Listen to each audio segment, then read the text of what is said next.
Welcome to the Ray Harryhausen Podcast, the show dedicated to the life, career and films of a special effects titan.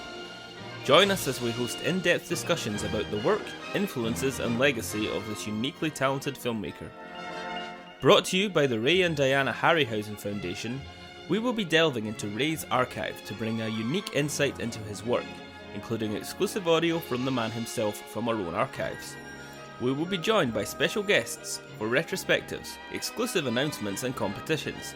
So this podcast is a must-listen for all fans of the world of Ray Harryhausen, animation and classic filmmaking.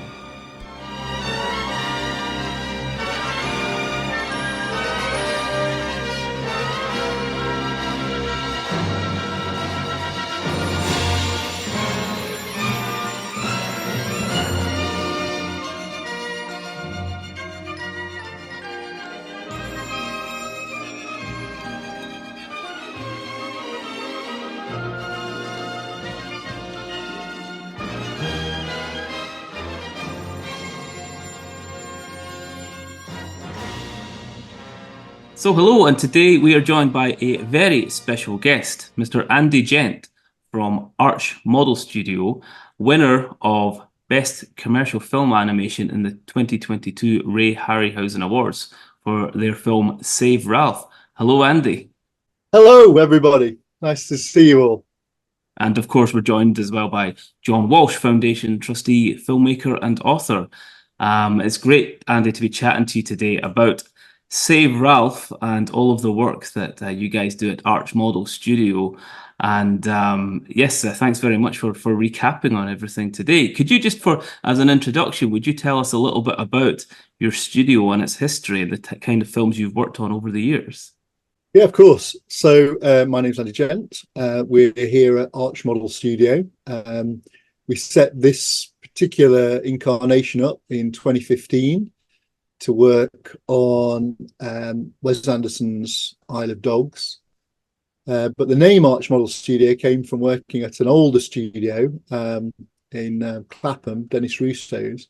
And I had a coach arch, which is where I set it all up. So the name came from the fact that we were in the arch at the side. And that came about from collaborating with people on The Corpse Bride way back in 2000, 2003 time. And so we'd finished that and sort of moved on to collaborate with a few of the model makers that had come away from that particular production in southwest London.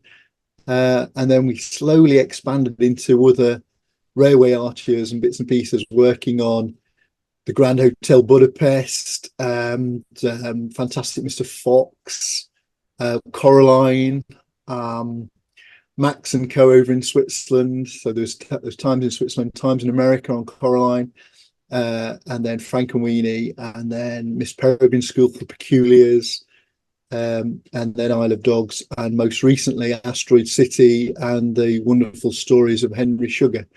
But they all sort of carried that theme of stop motion animation, creature creation, and effects, and in-camera sort of fun and trickery that we all enjoy so much. Now, Andy, I must ask, and on behalf of our audience as well, with this age of computers, with CG, with AI as well, why is it, do you think, that stop motion has not only come back and had a resurgence, but is actually now a really dominant position within the world of animation? Well, it's funny, on Corpse, we did actually think that would potentially be the last stop motion film ever made, and we were also chuffed that we got to work on one, and it turned out that it was a sort of a pivotal point in a lot of new people coming to it, and I think technology has helped it. You know, when we started on Corpse Bride, we were looking at Mitchell cameras and shooting on 35mm. We ended up going digital on that one, and then that's made things much more accessible. That whole addition of computers and video assist that Dragon and the software and all of that has really made things easier and has increased the quality of what we've done. If you went back to shooting as a coaxial camera with a VHS recorder next to a Mitchell. Only certain people could have actually achieved that. And if you went back even further, you'd have to be that level of skill where you're using a surface gauge against a creature, much like the traditions of Ray himself, and knowing, how much that level of intuition and experience was very hard won. Whereas with Dragon and video assist now, and having smaller cameras to get into sets, it means that you can get a feel for what you're doing. It's much easier, much more tangible. And so I think actually technology has helped us an awful lot to make it easier for more people to do it. But if I've done a talk anywhere or a display of how to build things, you've got kids that are coming up who've got feature films shot on an iPhone with Lego or with the things that they've found in toys, which on a 16mm film camera would have been really difficult, and so few people would have managed it, whereas many more people can do it now. So I think the ability to pick something up and animate it has become a lot easier, and so a lot more people are interested in it all, and a lot more people are making it happen because of it.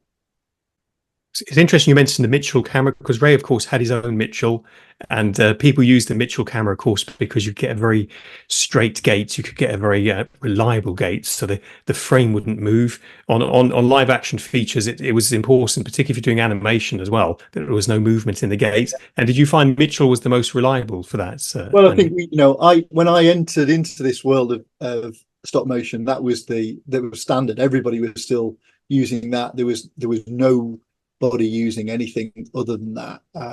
We did shoot a few things on Volex, on the old H16 reflex. I know we've shot a few things on that. My camera here had done some work on Paddington Bear back in the day, so and I've kept that, and we occasionally will get that out to get a sort of an effect.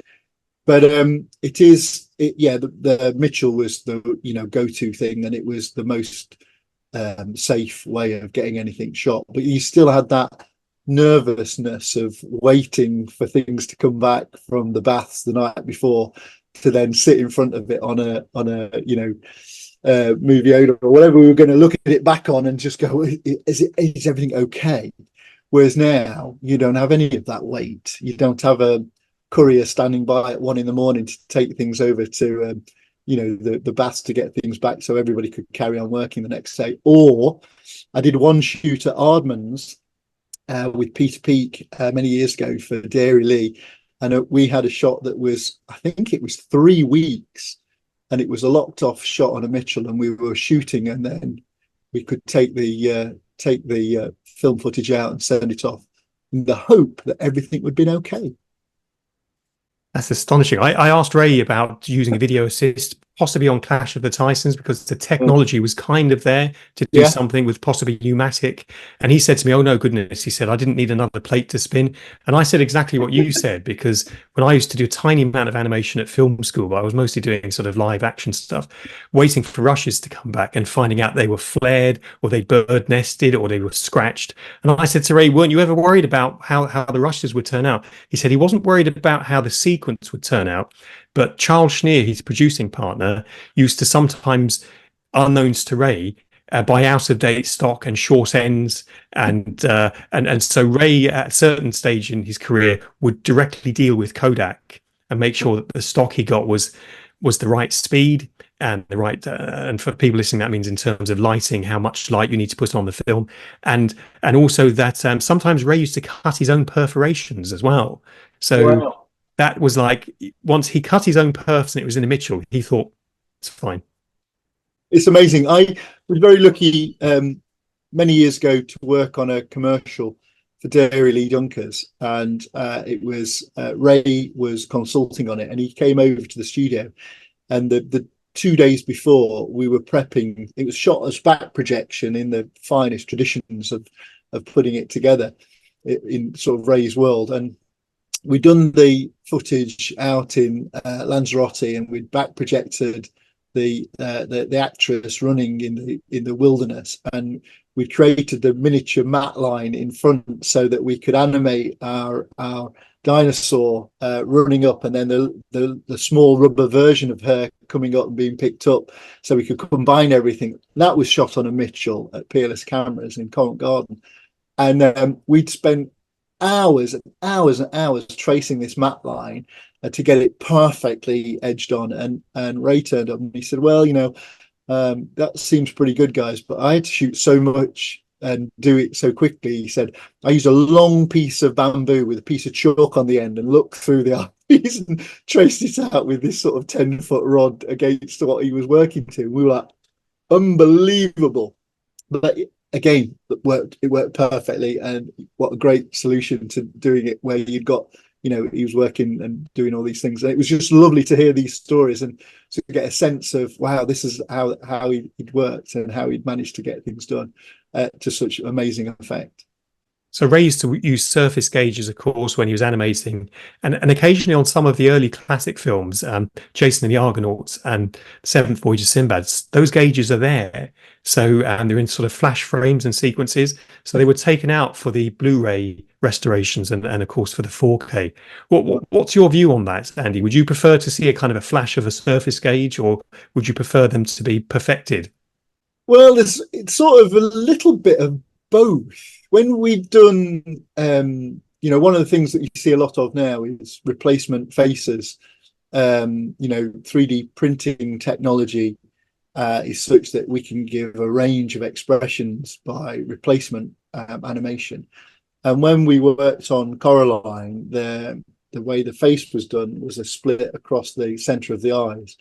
And when you're working on it, very quickly you got used to that being there, so you didn't mind it. But when you showed it to somebody with fresh eyes, they would be like, oh, well, what's that about?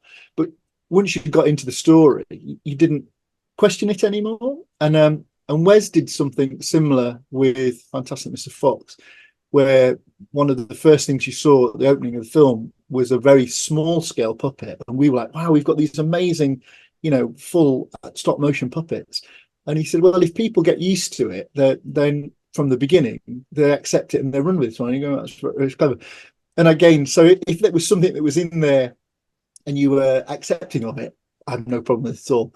If it was something that flashed in at a moment where it caught you out and brought you out of the film, then you maybe wouldn't like it. So, but it is looking back at it historically, it's fascinating to see it and to go, that is an amazing way that this overcame the problem of not being able to see what you were doing. And so it's a brilliant thing. So historically, I think it's fascinating.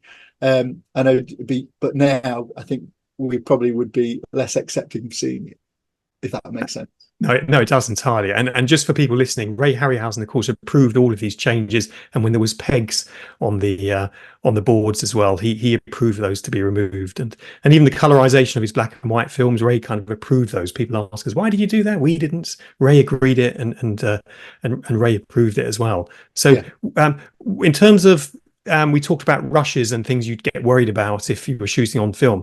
Do you have any sort of safety protocols when you're filming? For example, Ray said that if a lamp went out during a miniature animation setup and you couldn't get quite the same lighting again, or if he accidentally knocked the table, which he said he sometimes did in his speed to get things completed, he would start the shots off with trying where possible to get a noddy of the creatures sort of looking from left to right and then looking right to left.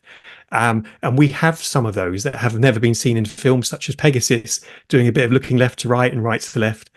So he has something to cut back into. And I wondered, with you and your teams, do you have anything that when you're starting particularly a complicated sequence, you get some sort of close-ups of a detail to allow you to edit in? Well, a lot of the time we very conscientiously make sure everything's locked down. So a set will be, how we even construct sets has changed quite a lot over the years.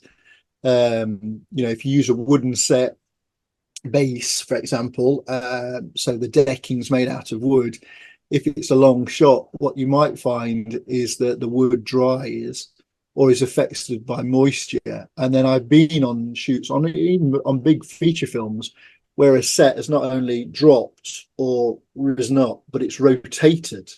So what you're actually working on can change position. And we've put anchors in and weights underneath the set and ratcheted them and slowly pulled them back into position. So often in the morning, the riggers, and on a couple of films, I've run the rigging department. On Coraline, I set it off, and on Corpse I did. You might have to go into a set and correct the position so it was lined up again before the animator could carry on. So that's called set shift. Occasionally you'd get an animator who might have kicked a lighting stand because it's a forest of things around the set, and you might have to very precariously and carefully reset it.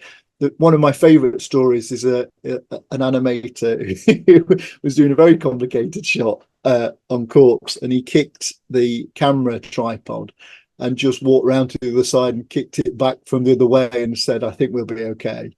I'm pretty sure that one stayed in. So it was the fine adjustment of a kick one way and a kick the other obviously worked in that instant. But yeah, you can spend an awful lot of time putting it back together. Lights were always tricky, particularly on film.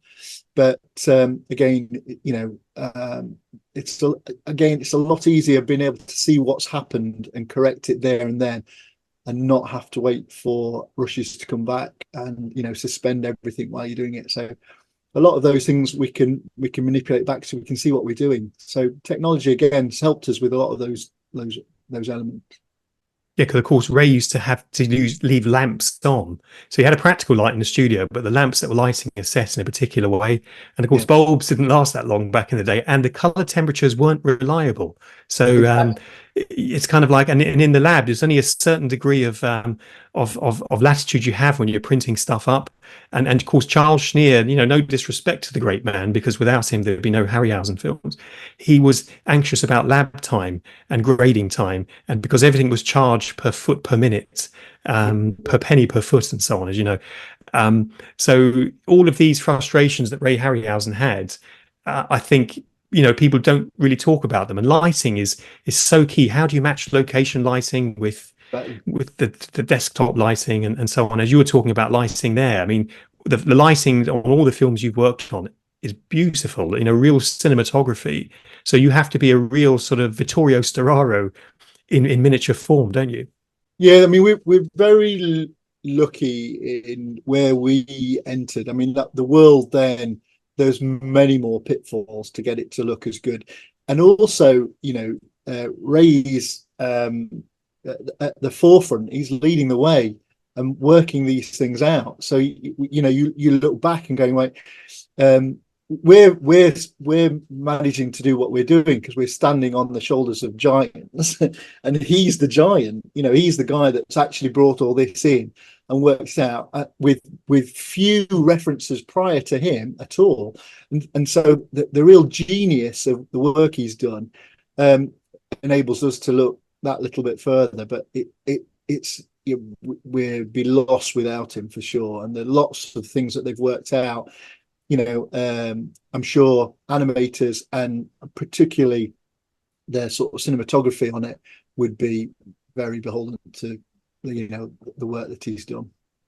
Do you ever say to your team, do a Harryhausen in this moment, or have a look at the what the Cyclops did in that moment? Are there any animation shorthand references used for your teams? I think we all look back at all of those films and enjoy moments of them, and the way that they're paced, the way that they would posing some of the most amazing. He's got some fabulous things that you get, the weight and the character of it, and just to get that life out of a creature that maybe isn't talking, how it stands, the weight of it, with the tech. I mean, without the technology, because you could do it now and that would be as good seeing it now if it was done today as it did then. It's timeless, and that's testament, I think, to his overall ability across all of the things, because he was so involved with it, across all the elements of getting one stop motion shot, but and then sequences, and then developing his own films. The man's a genius. Yeah, he worked with Kodak on so I think it was Sinbad and the Eye of the Tiger to develop a low contrast stock for the miniature rear projections. So it's he doesn't get the kind of forward-thinking credit, I think, that he perhaps deserves. And he did even on Clash of the Titans as like a small camera crane movement, again with rear projection. When Calibos steps in, you see his foot, the Lord of the Marsh there as he steps in, and there's a little kind of jib up on his stop motion camera to match what was done on location. So he was really trying to do things. Wasn't motion control exactly, and that in its time would have been really challenging. That would be quite an ambitious thing to try and do.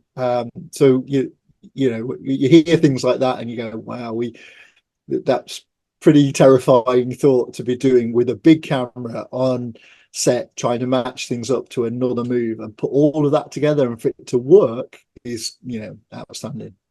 Do you have, and I'm putting you on the spot here, so don't feel you have to answer, do you have like 3 Harryhausen moments? They don't have to be big moments, but ones that you think, it's something that plays to what I was talking about stature and stance and the character. I think you can't deny that the skeletons are a thing of wonder to see. That's such a complex bit of choreography, that everything has to be put together and interact so brilliantly with everybody that's on set, and to see that, and to see their poses and their weights and their timings, it's something we look back at now and quite regularly look back at it and go, that's fabulous to see. So you'd always in awe of that as a moment. I think there's when you look at any of them, and the list's long, it'd be really difficult to single out one. But as a childlike memory of my first recollection of things going, this is amazing, and I don't know what it is, but this is brilliant, but believing it's not even that you were seeing it as a film, that actually happened is how, and that is pure magic. And I think that was the one moment I still can't get over, that it was done the way it was done. But when I first saw it, and in time since, you just live in wonder of what an amazing moment in film. It's not even animation, it's a film moment. It's a really special thing. It is indeed, and the characterization. The skeletons they all look the same, but they all kind of behave differently. Some of them are a little bit cheeky, a little tilt of the head. They were kind of teasing some of Jason and the crew of the Argo. There, there's the naughty ones, the cheeky ones, the meaner ones. They've all got individual character, and that's for something that doesn't have that range of expressions. Because they're quite solid in being skeletons, they have individual characters that are really shining out. So yeah, it's a wonderful moment to look back on, and every time we see it, it's just like you sit there grinning at it. It's brilliant. And I think I can ask Connor. Connor, we have unusual photography, don't we? That we can share with Andy and with viewers watching, because that was done with a little help from some choreography, wasn't it? Yes, we've got this fantastic behind-the-scenes choreography for the skeleton sequence from Jason, where the actors are there in Italy practicing the scene with 7 stuntmen, each numbered 1 to 7, and they're rehearsing move for move under Ray's instructions, so that they could then shadow fight with these skeletons and await the insertion of Ray's animation. So, you can't praise it enough. Such a complex scene. I think we've all seen it quite a few times now, but every time you watch it, you're just breaking it down step by step. Saying, how did Ray do?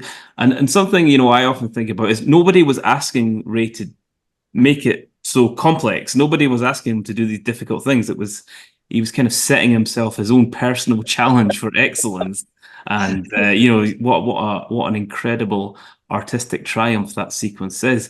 I wonder, Andy, as well, if creatures such as the Emir have stand strong in your memories, because I found the Emir to be one of Ray's most sympathetic creatures in the same way that your rabbit in Save Ralph, for example, generates a lot of empathy. Yeah, because I mean, the thing with Ray, that there's such a wealth. There's every project's got its own strengths of character, and it might be that it's something that you're very connected to sympathetically. You're terrified of. The range of emotions covered by the films and covered by the characters that he's brought to life is pretty spectacular. You're either going to love them, they're going to take you on an adventure. You're with them or you're fighting them. It's extremes, and that's it's breathtaking. Really, his entire collection of work is amazing to us all, and you hear it from so many people saying that this film or that creature from Ray Harryhausen has launched them into doing many things. And like we look at puppets now that we're building here and sequences we're doing, and it'd be amazing if a shoot went by without some reference to Ray on every job we've done, particularly on the feature films. That would be, I worked on a job very recently, and we were looking at action from Ray's films, and you sort of like go, well, it's amazing now how we're still very much connected to it, and I don't see that ever changing. I think that'll continue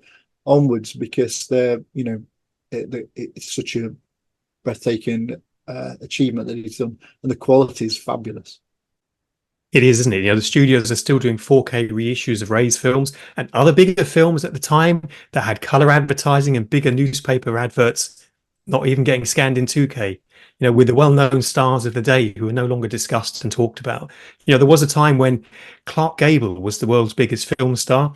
And, he's a fabulous actor, but no one's rushing out to buy a 4K box set of Clark Gable films. And that's true of many stars of the era as well. I'm not picking Clark out there out of spite, but think Mary Pickford. Mary Pickford, when she was working with Alexander Korda and Charlie Chaplin and Fairbanks, she was a major, major star. And no one now talks about seasons of Mary Pickford films. I just feel my Twitter heating now as I said that. Of course, I'll be cancelled. How dare you say that about Mary Pickford? I love Mary Pickford. I'll do a book if I have to as a penance. I'm not cancelled. But I suppose I'm saying that, Ray is recognised even more so now than he was at the time. But he works on his own, Andy. So when you've got teams of people working on a particular sequence, how do you ensure that the directing of a scene is consistent? Because I guess young animators or any animator wants to kind of bring their own self and their own identity to a part, but they have to have a house style, don't they? Well, it varies from project to project. There's been a film, amazing film that we're all so pleased that despite COVID, they managed to work on it. But Pinocchio, Guillermo del Toro's, and it's nothing, we didn't work on that at all. But knowing so many people from the industry that worked on it, the animators were really given sequences, and they were really integral to it all. The way that they worked on that was that the trust to the animators was profound, and that they brought it to life in a very individual way.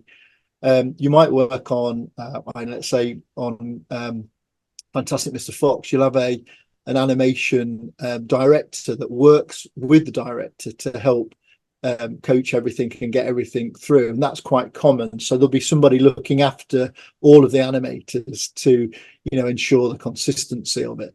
So teams of people. You might 300 people on a feature film, making all of that happen and work. And even on Ralph, we have a DOP, we'll have camera, we'll have Moco, we'll have the puppet makers, we'll have the set builders, production, everything. The teams. It's still quite a number of people, despite it only being one major puppet and a few in the laboratory scene.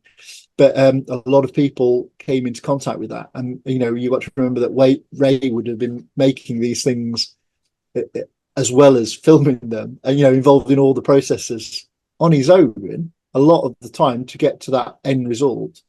It is amazing. So yeah, we would have quite easily 15 people have touched a character on its development, from sculpting, from mold making to armature making to eyes, teeth, wigs, costumes, paint, props, setting it up, looking after it. Even now we'll have a puppet nurse who will be on set, that so if there's maintenance of a character, so that if something is needs retensioning or is broken, it can be repaired during the shot, which I'm sure Ray did all of that on his own.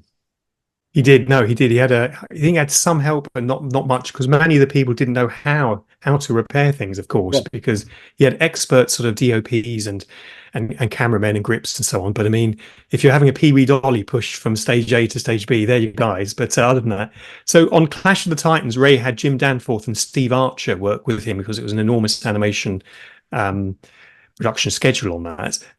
But I think they did in a similar way to Pinocchio. They harvested off their own sequences, like Bubo the Owl and Pegasus for Jim Danforth. I think Bubo for Steve Archer. But I mean, it was slim pickings for Ray, because there was very few people on the planet who could do stop motion to that level.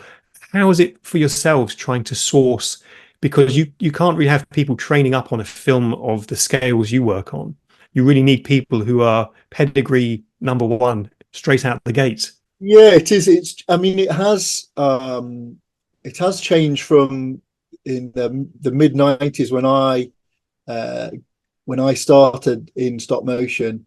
We were all trying to make student films, and to get something where we thought we could do everything. And you try and build them, you try and film it, you try and work it all out. It's the infancy of U-matic tape. So I was was working on that with mixtures of film as well, and you didn't seem to know anybody. You couldn't make, there's no internet to try and work out where everybody else was. You were going through libraries, and you were desperate for books, books. You were trying to read everything and trying to find people's, but there's not that access to information, and as a result, crews, I think, pretty well found the way into it. Aardman's were an amazing place. Cosgrove Hall in Manchester, McKinnon and Saunders, these were hubs where people would have a skill that would apply to a part of the process, and then they found their way into the whole sort of making of films.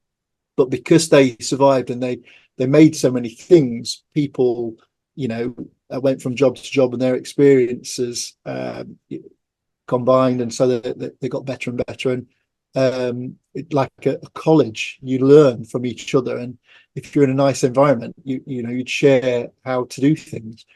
Now, because there's so much stop motion around, and because some of these places have set up academies like Aardman's, and there's more of a regime for training people up. So when we'd start on a film in beginning of 2000, we were bringing people from the far corners of the globe, because there were not that many people to make a film. And you got Chicken Run in Bristol, and you'd got Corpse Bride happening in London.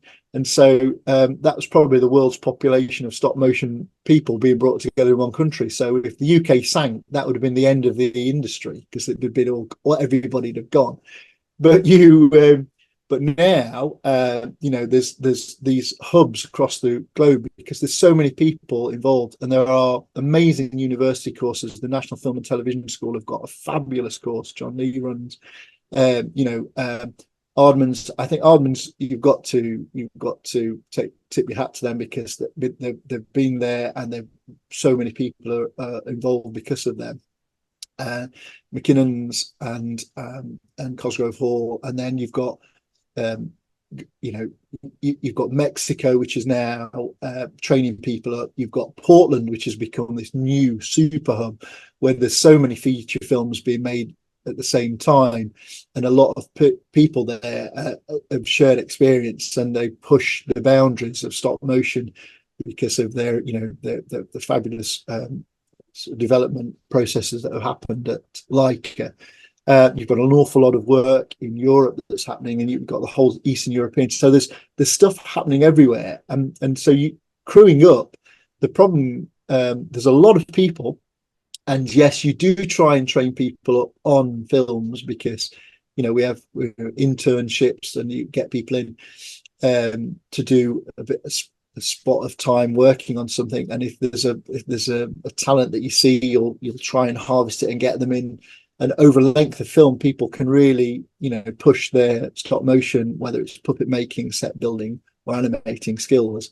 And then they go from film to film to film. So there's a career path in it now. It's not stop start, which it would have been. You'd have to wait a long time for another thing to happen. But there's fewer gaps, and there's a lot of commercials and a lot of short films being made. So there's a, you know, I find it pretty easy now to find people, and there are some amazing sort of the levels that you find now. When we, I guess, started, there'd be a handful of people who'd be really good, but now there are, you know, really amazing people all over the world, and so there's this amazing cross-pollination that has taken place of skills and people, and I think as a result, the whole level of sophistication has gone from strength to strength, and that also, I think, keeps it very much alive.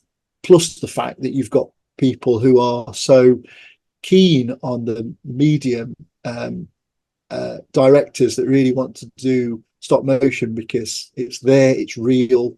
You create all of these worlds, they're very tangible. You see them, you interact with them all, and so there are people, the Tim Burtons, the Wes Andersons, the Glamour, that are all very keen to make it and keep it going. And you know, as that came up on Pinocchio, it isn't a sideshow; it is a main event, and animation is filmmaking in its purest form. It's an amazing thing. So I think that shift in people's understanding of it has got better and better and better as well.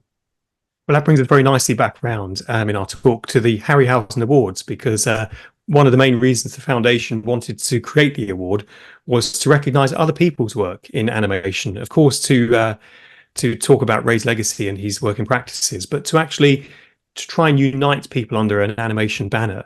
And we're in our third year this year, and we're still quite small. The award itself is massive, as you've seen. You'd need the strength of Talos to hold that. Look at that from the Isle of Bronze directly. You almost feel as if Talos is going to come and take that award back.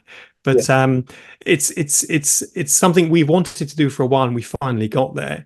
And what would you say to people, Andy, who are thinking of maybe entering the award or wanting to do something with us in the next year or so? Oh, for sure. The honour of winning this award is bigger than anything else. You know, it's the history of film, the history of Ray, the history of stop motion, the history of animation, all comes together in this.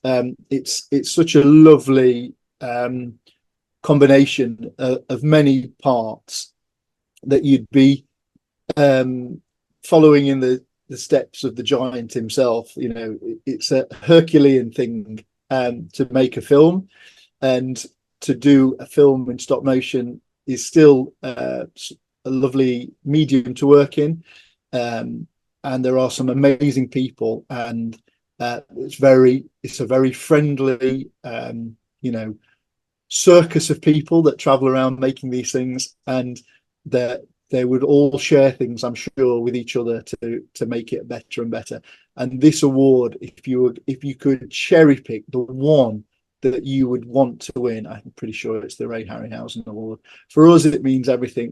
We have in our reception here at AMS, we've got all of our awards for Ralph arranged in the face of a clock, and at 12 o'clock, front and center, is the Ray Harryhausen Award, because it's the one I think we slightly worship over some of the others. You shouldn't tell the other awards you've got favourites.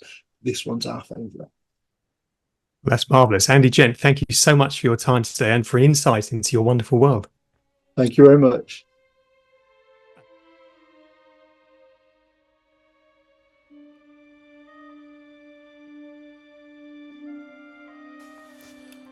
Copyright in the Ray Harryhausen podcast is owned by the Ray and Diana Harryhausen Foundation, a registered Scottish charity, number SC001419 2025.